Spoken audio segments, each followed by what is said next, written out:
দাবি তো একটাই, সেটা হচ্ছে নির্ভয়া বা ওই অভয়ার হচ্ছে বিচার, ন্যায় বিচার এবং তিলোত্তমার ন্যায় বিচার, এবং তার সঙ্গে পরোক্ষভাবে প্রত্যক্ষভাবে যারা জড়িত প্রত্যেককে বিচারের আওতায় নিয়ে এসে কিন্তু বিচার দিতে হবে, এবং যা হয় একদম মানে সর্বোচ্চ শাস্তি যেটা আছে সেটা দিতে হবে। তার সঙ্গে সিনিয়র জুনিয়রের বিভেদ নয়, সারা পশ্চিমবঙ্গের মানুষ রাজপথে নেমেছে, সারা ভারতবর্ষের মানুষ কিন্তু এই আন্দোলনের মধ্যে আছে, পৃথিবীতে মানুষ কিন্তু এই আন্দোলনের সঙ্গে আছে। ফলে আজকে শুধু জুনিয়র সিনিয়রের প্রশ্ন নয়, ওরা যে আন্দোলন করছে সেই আন্দোলনের সঙ্গে আমরা সবসময় থেকেছি, আমরা এখনো থাকছি, এবং সম্ভবত যদি সদর্থক কোনো পদক্ষেপ সরকার না নেয়, আমরা সরকারকে চিঠি লিখেছি, প্রেস রিলিজ করেছি, সরকার যদি সদর্থক পদক্ষেপ না নেয় তাহলে সিনিয়র ডাক্তাররাও কিন্তু আন্দোলনের পথে নামবে, এবং তাদের সেখানে আমরা সাধারণভাবে পশ্চিমবঙ্গে যত মানুষ আছে, সমাজের যত স্তরে যত মানুষ আছে, সবাইকে আমরা আহ্বান জানাবো যে আপনারাও আসুন, আমাদের সঙ্গে এই অনশনে সামিল হন।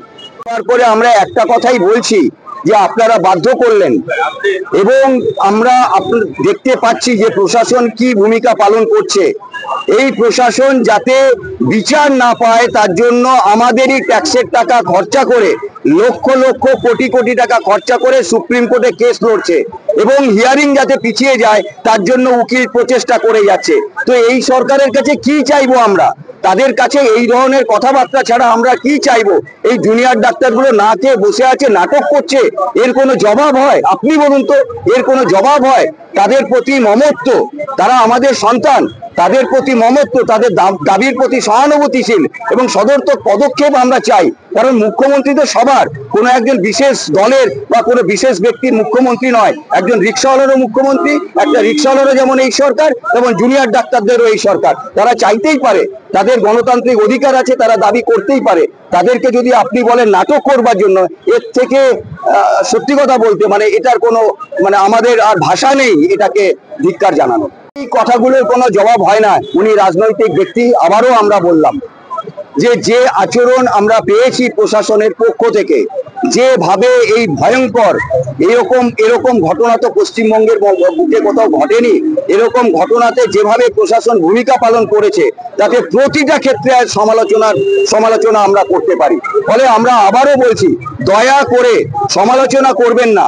আপনি সবারই মুখ্যমন্ত্রী, এই সরকারটা সবারই। দয়া করে রাজধর্ম পালন করুন, মানুষের মনের কথাটা শুনুন, মানুষের দুঃখ, রাগ, ক্ষোভ সেটা আছড়ে পড়ছে, সেই কথাটা শুনুন, রাজধর্ম পালন করুন, বিচার করুন, ন্যায় বিচার যাতে পায় তার জন্য যা যা করার করুন।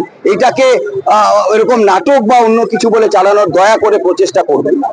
নয়, গণতান্ত্রিক মানুষ আছে, ডাক্তাররাও আছে, গণতান্ত্রিক মানুষও আছে। আমরা এটা বলতে চেয়েছিলাম যে আজকে ডাক্তার ওরকম ভয়ঙ্কর ভাবে মানে ভয়ঙ্কর হত্যা হয়েছে বলে চিকিৎসকরা পথে, এরকমটা নয়।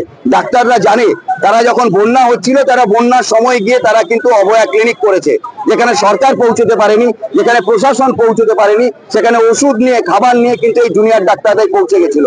আজকে যখন অন্য জায়গায় একই রকম 9 বছরের একটা বালিকা যখন তার সঙ্গে এরকম একটা ঘটনা ঘটে, সেখানেও কিন্তু ডাক্তাররা আছে। ফলে ডাক্তারদের জন্য ডাক্তাররা আন্দোলন করছে এরকমটা নয়, তারা আন্দোলন করছে সমাজের জন্য, গোটা সমাজের সর্বস্তরের সমস্ত মানুষের জন্য। ফলে যেখানে এরকম অন্যায় হবে সেখানেই কিন্তু চিকিৎসকরা যাবে। এটা এরকম কোথাও লেখা নেই যে শুধু ডাক্তারদের আন্দোলন, ডাক্তারদের দাবি নিয়ে ডাক্তাররা করবে, ওখানেও যাবে এবং বারবারই যাবে। ওখানেও যদি বিচার না পায়, এই ডাক্তাররাই কিন্তু ওখানে গিয়ে আবার প্রতিবাদ আন্দোলনে সামিল হবে।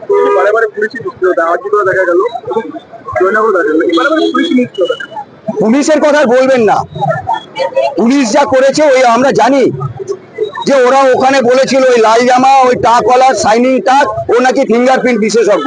আমরা জানি ওইটার নাকি কর্ডন করা ছিল 40 ফুট আর 11 ফুটের, যে 11 ফুটের মধ্যে নাকি মাছের বাজার বসেছিল।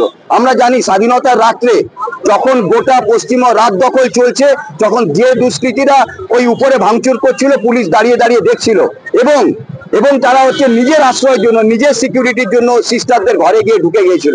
এবং একইভাবে আমরা দেখলাম এই জুনিয়র ডাক্তার, এই গত পরশু দিনের ঘটনায় বৃষ্টির মধ্যে তারা আন্দোলন শুরু করবে বলে যখন আসে, তাদের টেনা হাঁচড়া করে তাদেরকে নিগৃহীত করে। এবং ওইখানটাতেও সত্যি কথা বলতে যদি পুলিশ নিয়মের আগে থেকে ব্যবস্থা নিত, তাহলে ওই ছোট্ট ওই মেয়েটাকে হয়তো আমাদের হারাতে হতো না। এবং আরো দুঃখের বিষয়, আপনি জানবেন যে বায়ো টয়লেট এই পুলিশ দিচ্ছে না। এর থেকে খারাপ কি হতে পারে? এই পুলিশের কাছে কে যাবে? কি চাইবো আমরা? তাদের এই মুখটাতে, তাদের এই তারা যা করে যাচ্ছে, তাকে সত্যি কথা, আমরা রাজনীতির লোক নয়, তাও আমাদের বলতে হবে দলদাস হন, কিন্তু মানুষের মতো একটু ঘরে আপনারা ফিরবেন তো, অন্তত সেই জবাবটা দিতে পারেন যাতে আপনাদের পরিবার লোকেদের কাছে সেই আচরণটা করুন।